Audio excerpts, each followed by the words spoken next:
Congratulations!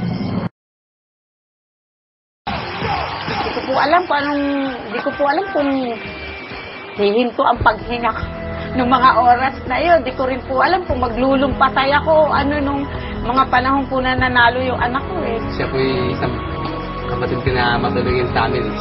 Parang siya po kasi yung para po nagkapag-asa kami sa buhay na parang may iaangat niya po kami sa paghihirap.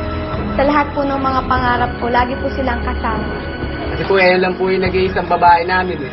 Hindi po namin pinalalabas yan. Pag nakita po namin sa labas yan, pinauwi po agad namin yan. Very protective po ng mga kapatid ko, saka po yung mga magulang ko po. Nagtatrabaho po sila ng maigi para po makapagtapos po kami ng pag-aaral. Panalangin na lang ginawa ko. Sana ako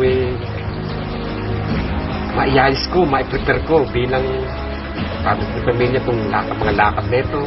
At si Melvin ka po sa mga kanyang gagawin eh. Maiayos niya. Mabait po si Melvin bilang anak. Once nga po siya pag nananalo sa singing contest, masaya na po siya. Bilan mo lang siya ng bala ng CD. Melvin, galingan mo para eto na yung pangarap natin na hinihintay. Dinidedicate namin talaga sa mga tao para masiyahan din sila. Mahal na mahal ka namin. You're the number one.